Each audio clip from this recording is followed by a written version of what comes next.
Panginoon, maraming salamat po sa panibagong araw na iyong binigay sa akin.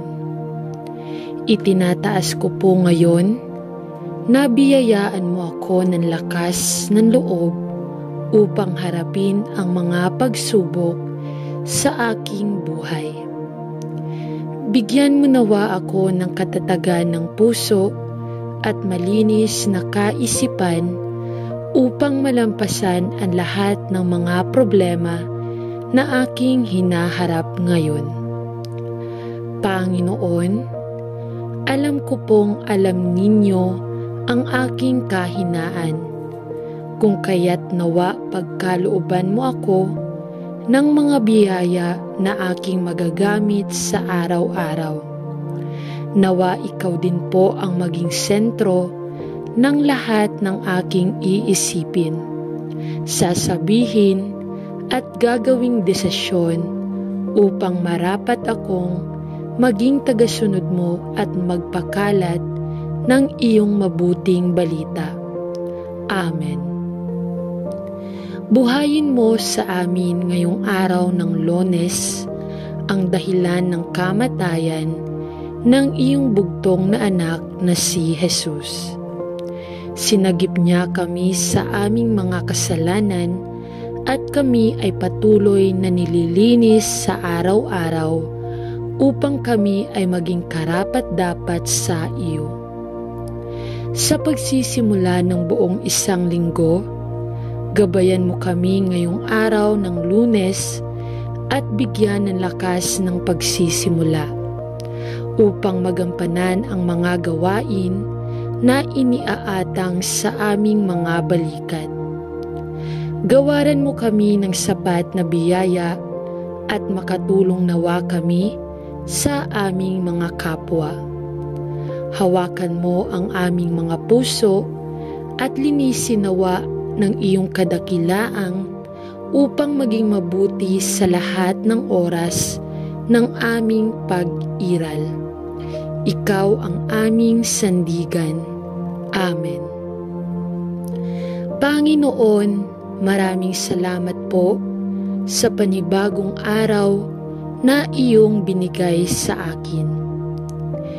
Bigyan mo nawa ako ng katatagan ng puso at malinis na kaisipan upang malampasan ang lahat ng mga problema na aking hinaharap ngayon. Panginoon, alam ko pong alam ninyo ang aking kahinaan, kung kaya't nawa pagkalooban mo ako ng mga biyaya na aking magagamit sa araw-araw. Amen. Panginoon, Lunes na naman po at sasabak kaming muli sa isang buong linggo ng paggawa.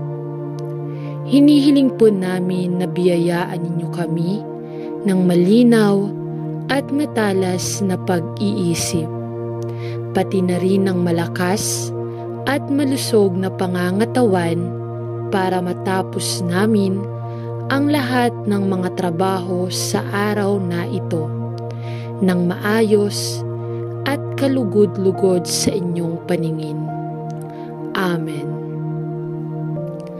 Panginoong may gawa ng langit at lupa, idinadalangin po namin sa iyo ang mga kapatid naming nakararanas ng pagkabigo sa pamilya, sa eskwelahan, sa personal na relasyon, sa trabaho o sa anumang aspeto ng kanilang buhay. Aming Ama, nawa ay lagi mong ipaalala sa amin na alam mo ang planong inihanda mo para sa amin. Ipaalala mo sa amin na walang bagay na iniadya mong mangyayari na hindi namin kayang lampasan. Ipaalala mo sa amin na ang mga plano mo ay para sa aming ikabubuti at di para sa aming ikasasama. O Diyos naming mahal, nawa ay makita namin na ang bawat kabiguan ay bagong pintuan patungo sa tunay na plano mo para sa aming buhay. Turuan mo kaming tumayong muli ng may mas matatag na panalangin at pagsisikap. Gabayan at patatagin mo kami sa tuwina, aming Ama. Panginoon o Diyos ng pag-ibig, pinakamataas na papuri at pasasalamatan ang aming itinataas sa iyo. Dahil sa walang sawang pagbibigay sa amin ng biyaya ng buhay, kalusugan at pag-asa. Itinataas ko po sa sandaling ito na ako po ay pagkalooban mo ng malalim na pananampalataya para sa inaayos mong plano para sa aking buhay.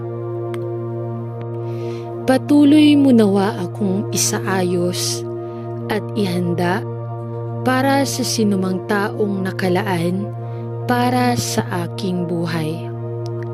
Panginoon o Diyos ng pag-ibig at pag-asa, Ikaw ang manguna at maging sentro ng aking buhay. Panginoon, pinakamataas na papuri ang aming itinataas sa iyo para sa pagkakaloob mo sa amin ng buhay at mga biyayang natatanggap namin sa araw-araw. Lord, thank you po ng madami sa lahat-lahat ng mga biyaya at pagpapala na iyong binibigay sa amin, kahit na kami ay nagkakasala sa iyo.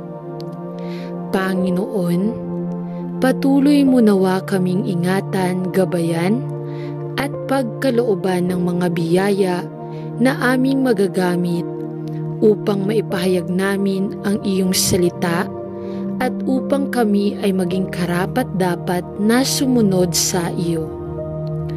Panginoon, turuan mo akong maging bukas palad. Turuan mo akong maglingkod sa iyo at magbigay ng ayon sa nararapat na walang hinihintay mula sa iyo, na makibakang di inaalintana ang mga hirap na dinaranas. Sa tuwina'y magsumikap na hindi humahanap ng kapalit na kaginhawaan at di naghihintay kundi ang aking mabatid na ang loob mo ay siyang sinusundan. Panginoon, turuan mo akong maging bukas palad. Turuan mo akong maglingkod sa iyo at magbigay ng ayon sa nararapat na walang hinihintay mula sa iyo. Salamat, Panginoon kong Diyos na buhay. Salamat po sa pagbibigay sa akin ng aking mga kailangan. Salamat po sa aking asawa na laging nasa aking tabi, sa hirap man o ginhawa, sa ngiti man o luha. Salamat po sa aking pamilya na patuloy na nakaalalay sa aking paglalakbay sa mga lubak ng buhay. Salamat po sa aking mga kaibigan na hindi ako iniiwan at ako ay nauunawaan kahit ako ay may kasalanan. Salamat po sa mga pinuno ng bayan na araw-gabing pinapasan at gumagampan ng mga tungkuling nakaatang. Salamat po sa Ama, sa Anak, at sa Espiritu Santo na siyang nagpapaikot ng mundo at gumagabay sa mga tao sa kanilang tinutungo. Maraming salamat po sa pangalan ni Jesus. Amen.